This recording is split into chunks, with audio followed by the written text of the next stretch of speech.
Rather than go into any more detail on this, I'd love to kind of join the panel and some of my colleagues to kind of talk about various issues a little bit more in depth, see their insights, and then any questions that you may have as well.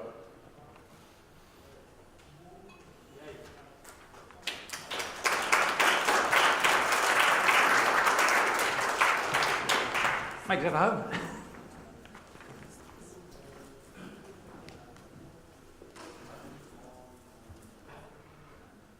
Nice. Where's my seat? What happened? I'm not standing. Great, look at this. It's been a long day.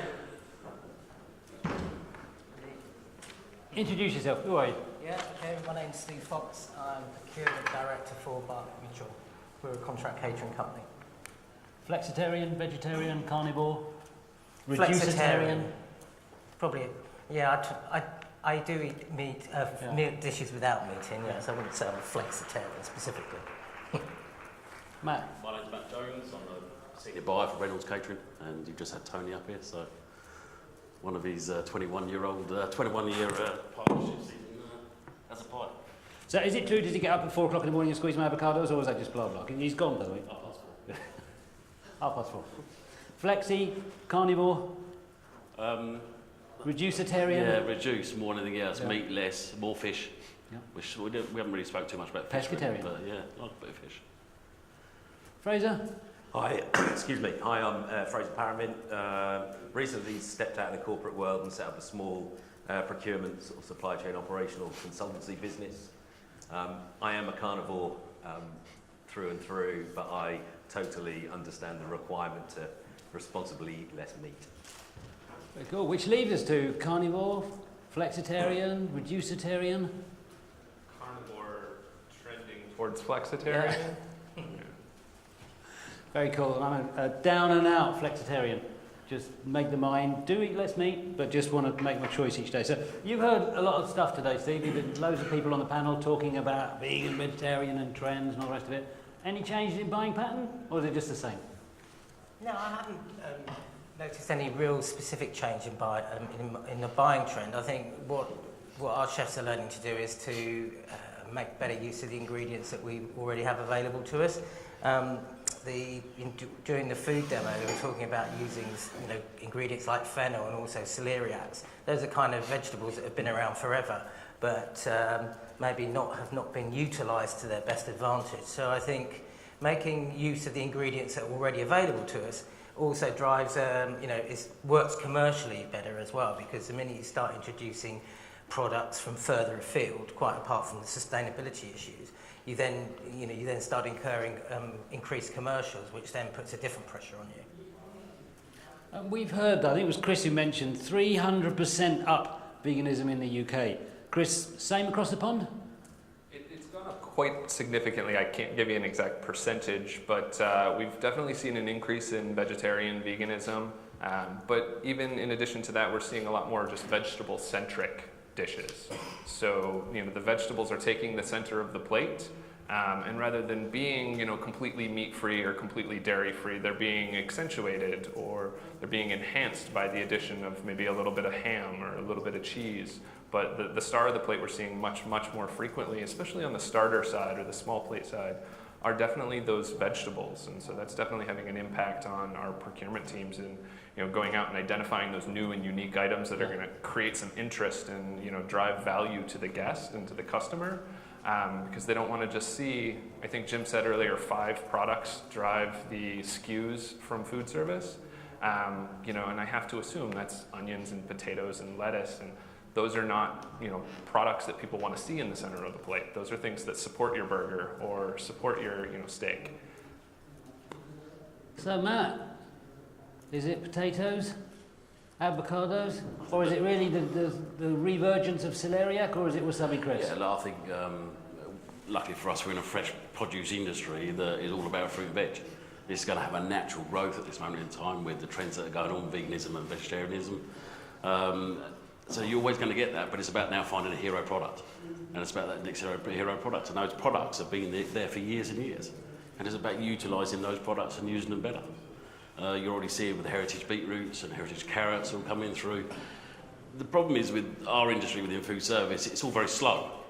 It's slow to take off, slow to pick up. You know, you can show all of these things, and they've been out there for years, but it's only a gradual growth in way of sales. So it's never going to bring you truckloads of gear of this product.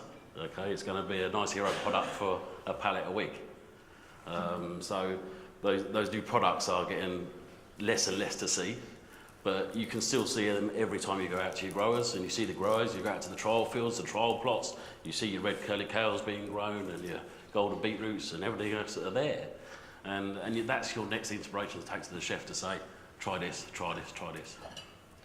So Fraser, help me with my social conscience. If I buy my French beans from Kenya, someone goes in my ear and says, hey, what are you doing? You're buying French beans from Kenya, look at all those air miles, look at you sending it, food miles, why are you sending it over here? So I say, okay, I won't buy them anymore. And then someone comes in my other ear and says, what are you doing? 1.5 million people are employed by you buying those beans. If you don't buy those beans, there's going to be no water. What do I do? Yeah, well, I think Nigel Harris covered this in the previous panel, where he said that we should eat salad in the summer and root vegetables and healthy stuff in the winter. And I definitely remember that growing up.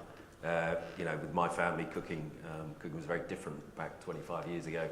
And I think it starts with the consumer. I think the consumer has a responsibility in all of this, and we can definitely, as an industry, help and support them and take them on the journey into whether, you know, we should be buying, you know, air freighting fine beans, whatever it might be, around the globe. I think customer choice dictates that that's always going to be there now. I don't think people really understand that strawberries grow in the UK in the summer, you know, and yes, they might farm them slightly differently in Holland, you know, at the top and tail of the season, but people just require everything now all of the time. And I think, how do we change that? I don't think we can. I think that's now embedded in how we want to eat and consume food.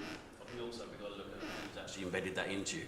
Retail have embedded that into you, that you can buy a strawberry all year round, okay, and give you the impression that it's UK grown for the majority of that time, because they're not tending to consume anything else. So I think really it's for those guys to really stand up and get a bigger voice out there to say, look, this is what's happening in the industry, this is what's going on, and should take it from there. We're just a smaller voice in food service, okay? The big guys out there aren't doing anything to help themselves, because they think about the money. I think we've relied on the retailers, the multiples, to be the educators. And maybe there's an opportunity for food service to kind of step up a little bit and try and educate a little bit more than what we have. We've kind of been reliant on trends that we see through the multiples, and maybe we could, as an industry, kind of pull together and maybe have a stronger voice, perhaps. I think that's what Nigel was saying earlier, working collaborative to try and get all the message out to the actual right people. And the consumer is the biggest footfall into retail. Hashtag Celebrating Fresh. Make more money, vegetarian, more profit. No, I don't think so. Overall, I think because of the nature of the ingredients that go into vegetarian food, then some of those are quite top end on price. Because you have to kind of mix it up a lot, otherwise it'll just become, you know, uninspiring. So a lot of vegetarian dishes do have some pretty comprehensive different ingredients being used in order to stimulate the palate. A lot of it also is to obviously get the protein ratios in on the dishes and stuff like that. So in our sector, where, you know, in contract catering, we're always pretty tight on the margin anyway in terms of what we're looking for the overall cost of our sort of food cost element of our dish. So on balance, I think it pretty much evens itself out for us. And what about waste, Fraser? Because if I have a piece of meat, I can keep it a bit longer. Marinate it, put it in something. If I have a fruit and veg, you know, my salad's gone the next day. Yeah, well, I think, again, that starts with back to the consumer's responsibility. I think everyone likes to go out and eat 6, 8, 10 ounces of beef. And actually, I don't know if there's a nutritionalist in here who can tell you that probably we should only eat 4 to 5 ounces in a sitting. So it does, but I think that comes down to how we buy stuff, whether we're a home eater, cook. You know, we should buy less, we should cook less for ourselves and consume less meat. I think if the balance is there, if you're consuming less, hopefully, if you're consuming less meat, you'll eat more of the good, healthy green stuff to complement that, and maybe then the waste issue isn't quite so prevalent. So what's the science, Chris? You know, is it if you have a no protein, no dairy diet, we're going to live to 110? Well, that's what they say, and I think that's why we're seeing all this demand for, you know, things like the meat alternatives that Chef Paul brought up a little bit ago. We've recently had a lot of notoriety and a lot of news around the Impossible Burger or the Beyond Burger in the U.S. I'm not sure if they made it over here yet. Yeah. So you've got these soy-based, essentially burger patties that one of them even bleeds. And that's intended for the health-conscious individual. That's intended for the environmental conscious individual. It's not intended for the vegetarian. There's no, ethical. You're not feeling better about yourself ethically speaking, eating that's something that resembles meat. But we're seeing that those things are having an impact. There's lowering the cholesterol, lowering blood pressure, reducing sodium contents at some point. But again, the environmental benefits of reducing meat consumption are staggering. The cow production industry is by far the world's most impactful on climate change, and it's having the most negative impact. And so any reduction in that is going to have a huge impact environmentally. So in the EU, we've seen, I think, the amount of beef reduced by 42 million tonnes in the last 15 years. So it has come down. Same trends in the US? And what's your crystal ball gazing for us all? I, again, don't have numbers, but I actually do believe I've seen beef consumption on the rise. Yeah. I'd say that's partially as a result of population increase, more so than per capita increase. We are exporting more, so production is up. We're exporting more. Again, we'll see how that plays out with the current trade legislation and whatnot. But production has actually increased. The size of the cow has increased by something like 15% in the last 30 years. So that we're growing them bigger, and we're growing more of them. So that all that protein is going somewhere. Wow. So I guess it wouldn't be a conference without a bit of English man being grumpy about Brexit. What are your thoughts, Matt? Yeah, I think everyone's in exactly the same position. It's not just an individual, it's the whole group is going to be very challenging over the next 9 months or so.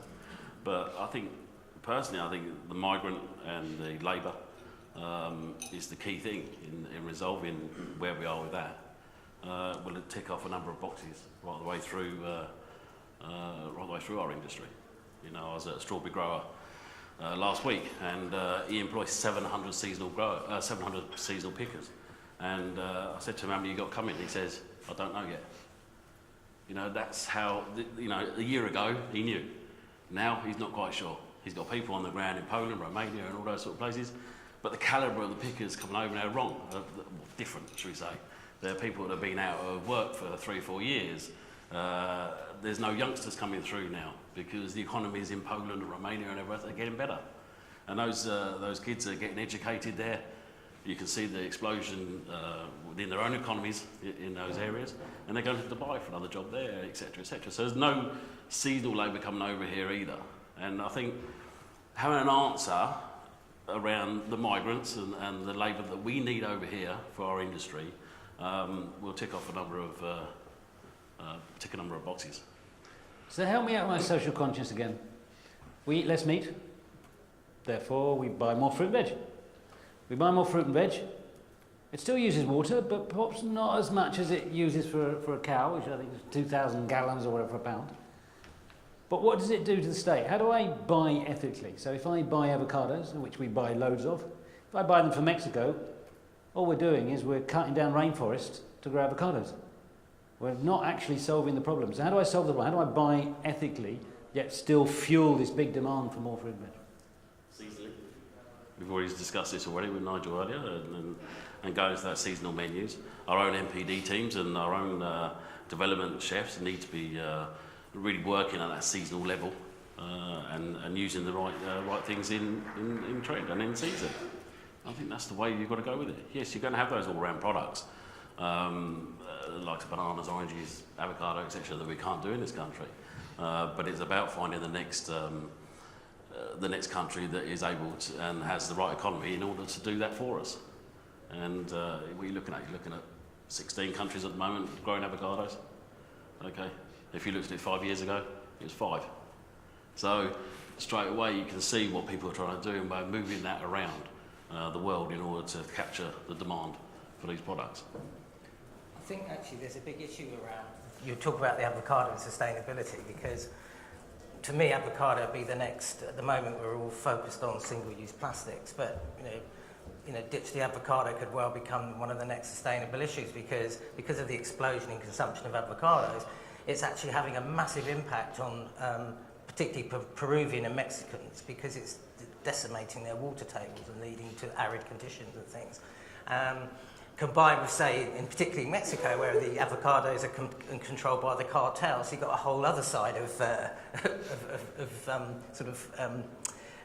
activity going on. So for me, as a Bartlett Mitchell being a sort of sustainable focused business, I think absolutely in the future for me it's about thinking, okay, which crops are we buying and where are they coming from, and are they coming from a sustainable source, as well as just thinking about being innovative and can we have the latest fad. Because quite often the latest fad is great at the beginning, but then X number of months or years down the line, suddenly there's a report that as a result of us all doing this, we're now having this negative impact on the environment. So I think absolutely it's about, and I think it's about us being informed and us taking the trouble to get informed as well, because there's a load of information out there about all these things anyway. And then for companies like ourselves, it's about communicating that to our customers to say, actually, did you know? So this doesn't work, but we can give you this, which will work. And so it's about us working then with these guys to actually find sustainable solutions, but at the same time can still come across as being innovative. Well, what are your customers telling you? What are they asking for?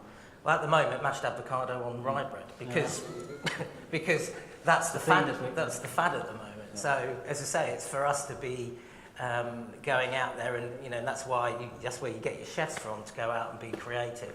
And that's about looking at different trends that are going on, and then how do you bring something together. So when you mentioned about the beetroot, I mean, when I was a kid, it was like boiled beetroot. Your nan boiled it, and I got it diced out of a tin, I think, and hated it. And now suddenly, 3 or 4 years ago, beetroot just exploded. And what a brilliant crop. It's cheap, it's very cost effective, and you can actually sell it and make a decent margin on it. There's not many products out there at the moment that you can do that with. So You're seeing rhubarb now as well. Yeah, absolutely. Rhubarb is like, rocking and a rolling now. So I think we already have all the products out there. It's just about it's being creative and innovative with what we've got. And people go, oh, that's a good idea. I haven't tried that. And then off they go and, do that. So. And look at the trends that you're getting around gins now and the infusions into all the alcohol. Okay? A common denominator a common denominator to everyone is let's have a drink. And they all like to try something, and it's the infusions and the amount of stuff that's going to go into that now over the next 3, 4, 5 years. It's going to blow your mind. Rum's next. So, yeah. Cocktails later, so hopefully, yeah. Yeah, could be some there. So this whole thing about ethical purchases, Fraser, I think it's gone up. I think ethical purchases have gone up 10% in the UK in the last year. That double tobacco. Set to continue, or a fad? I think so. I think, again, I keep saying this, but back to the consumer demands it. And I think established businesses of a fairly large size in food service have kind of stayed away from it to a certain extent, but I think the big boys now kind of understand that, the little startup guys, the people who I'm kind of working with, they've got that ethos built into how they operate. And once the big guys step on it, then we're all going to be in a little bit more pain trying to support and sustain that over the next sort of 2 or 3 years. But yeah, I think it's going to grow. And latest kind of research piece, I remember we went through probably about a decade where we were told that avocados are really bad for you and that it's really fatty and that you shouldn't eat them, and then all of a sudden they discovered that actually they were great for you, and then hence me paying more for an avocado than I used to pay. The whole impact of that sort of social media and that whole impact of that science piece and coming together, what are we looking at? What are we looking at down the barrel at? Social media is going to drive everything.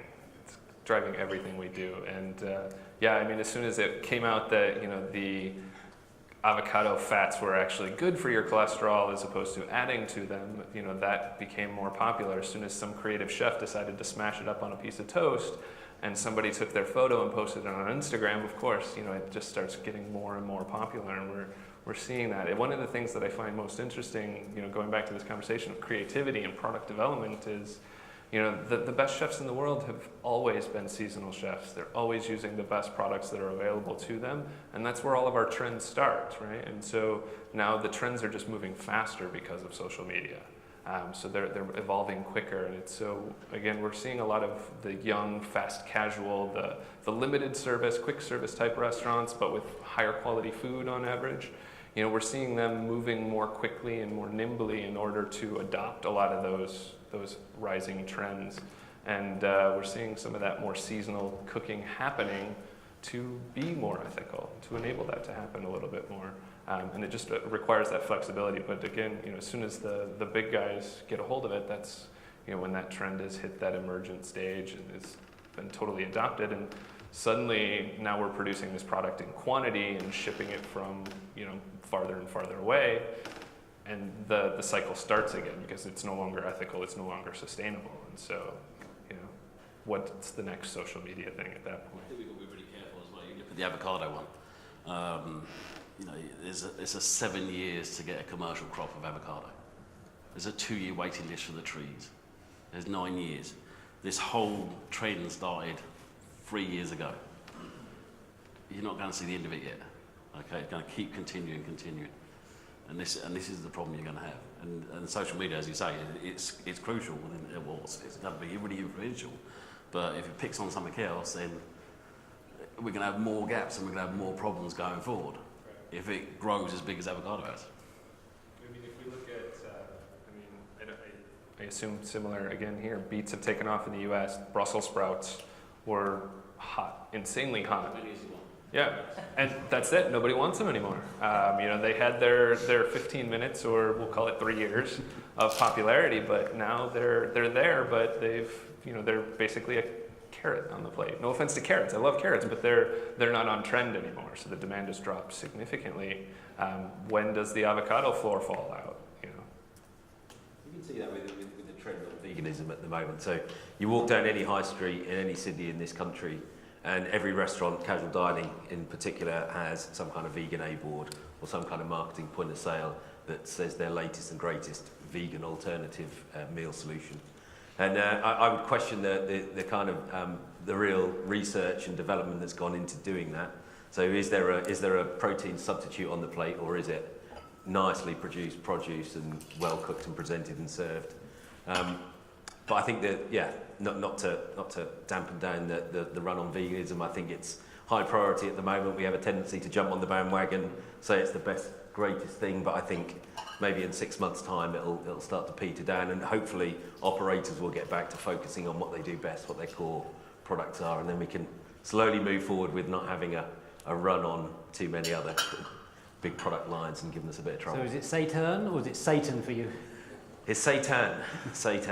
Yeah, and look, I think as a protein substitute, I work with a small business called Love Satan, and I'm helping them get to market, and they have a phenomenal product. So they ethically source all the right products, they use the right flour, they're very quality conscious, and they're also trying to remove plastic from all their packaging. So they're trying to provide the end solution in the best possible way that they can. And yeah, seitan, I mean, if anyone's ever eaten it, it's okay. But you know, as a carnivore, it's never going to be a substitute What way did it taste okay? for a nice bit of ribeye beef or something. No. Has anyone got anything they'd like to ask us? Well, you've got the procurement experts of the world here. More observation, really. I'm just very fascinated when you talk about avocados.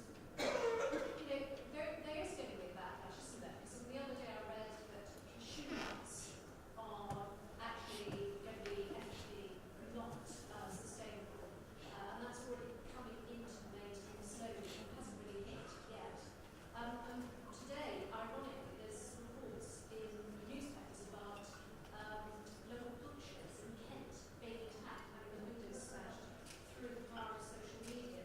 So it is, I mean, I think everybody probably agrees, but it is the sort of, we've unleashed the genie into the bottle, and there's no putting it back. And it's a form of madness, isn't it? Or narcissists or people with very strong viewpoints to suddenly have a disproportionate influence. But it does change everything. It changes the way we buy, it changes the way we run companies. People now spend longer eating out than they ever had. When I first read that stat, I thought, wow, that's great, isn't it? Everyone's spending longer eating out. No, the only reason they're spending longer eating out is because they're taking all the time to take the picture to Instagram, to Twitter, the fact they're having the meal. But that is that total enjoyment piece. And then, therefore, for operators, we have to be really nimble. If we see something, whether positive or negative, you have to act on it in a nanosecond to really sort of, establish it and really nail it. What do you guys, how do you manage that? Well, We do social. We're big on social media, so we are the the big culprits of going out, taking pictures and posting it because as a business, it's a good way of us. It's a good way of advertising what we do. I mean, you access thousands of people, and they'll be going, "Oh, look what Bartlett Mitchell are doing today. Oh, we've done this creative thing today. Oh, look at that." So, as you said earlier, it is the way to communicate with people. But taking the question from the floor, depending on what you're doing, that can leave you vulnerable too. So I think you have to be responsible about what you're doing and consider how it comes across, because it's also quite a one-dimensional way of communicating. So if you don't get the message right, then that can cause problems for people that have posted. And there's nowhere to hide. So if somebody is getting their window smashed in because of somebody's perception of what they're doing, then you need to be careful about how people perceive what you're doing, I guess. So I guess I'm as guilty as anyone else for pushing this whole avocado craze. But we've started to play with mangoes, and we've started to say, can we in sushi use mangoes in the same way? And we're playing with it, so we're coming up with the next step. What else should we be doing, chef? What should we using? It's all about jackfruit. Jackfruit. Yeah, we've seen that. Jackfruit saves the planet. It does it though, because you've got to ship it halfway around the world. So, is it long term? Is it going to be sustainable? Yeah. It's great for the local, indigenous population because it's all part of their culture. But it's back to if we only focus on things and say, "Oh, the latest craze is something we're going to bring halfway around the world." Then, when we talk about sustainability, how do you stack that up? And that's always my question. 6 months. And more importantly, if we do all adopt it and everybody wants jackfruit, then what is the impact on the local community and their sustainability? So, I have a concern about that. Our chefs were talking about jackfruit. I was like, oh, okay. So, funny, it's right in my head because I googled it. I googled it this morning and was reading about. In terms of, it's a fantastic product because it has a really high yield. It yields, 80 to 100 fruits per tree, so it's very high yield. And the actual tree itself has multiple uses in the indigenous populations for different uses, from making musical instruments, So from a sustainability point of view locally, it works. But if suddenly the West decide we really like that product and we start sucking massive amounts of it, then we create an imbalance, and then ultimately that imbalance will cause a problem. Then we find out how to celebrate in one area, So and you can't take anywhere else. Yeah. And then there'll be the avocado growers who can't sell their avocado, watching the jackfruit plantations or whatever they're called get decimated, and then we move on to the next thing. Yeah. So I do think, for me, for the future about, I think, people talk about trends on fresh produce. For me as a buyer, I'm interested in sustainable trends and the things that have longevity around sustainability, but also that actually, are we making best use of our indigenous crops and using those to be creative and inventive, because there's a cost benefit there as well if we're not having to transport them halfway around the world. One of my mantras is that if you want to actually forecast trends, probably the best way of doing it is start one. Chris, final thoughts? We have a small restaurant chain that's popped up on the East Coast. It's one of the salad bowl type operations, and I think I just want to talk about their operation a little bit. I think they do a great job with balancing sustainability and delivering on consumer demand. So, it's interesting because, they have this conversation in the procurement meetings about avocados. They will apparently forever have avocados on their menu, not necessarily because they're in demand by consumers, but more because the owner loves them. But at the same time, they see the avocado. I feel like we're bad-mouthing avocados a lot. That's not what I intend to do. But they see the avocado from their business model as not being a sustainable thing, because they're very focused on a regional menu that changes seasonally. And their region, they've defined it as fairly large, so they don't have to worry exclusively about only eating, tomatoes 1 month out of the year. They can get them 5 or 6 months out of the year. But they do a good job of keeping this seasonal, this sustainable, healthful menu that supports their local region, while still delivering on some of those demand items, in a subtle way. One of the other things they do is instead of buying, those, beautiful grade A retail quality peppers and onions, they're buying the seconds. They're buying those and they're processing them in their own commissary in order to, maintain that efficiency, differentiate themselves from their customers. And I think it comes back to the idea of balance that's been talked about multiple times throughout the day. Doing things in a balanced way so that you're delivering to what the customer wants, but you're doing it in a way that will support you, the environment, and your customers' health in the long term. Sound words indeed. Chris, Fraser, Matt, Steve, you're fantastic. Thank you so much. Thank you. Huge thanks to these guys. Thank you very much. And a huge thanks to Tony for squeezing the avocados every morning at 4:30. It's fantastic. It makes a difference.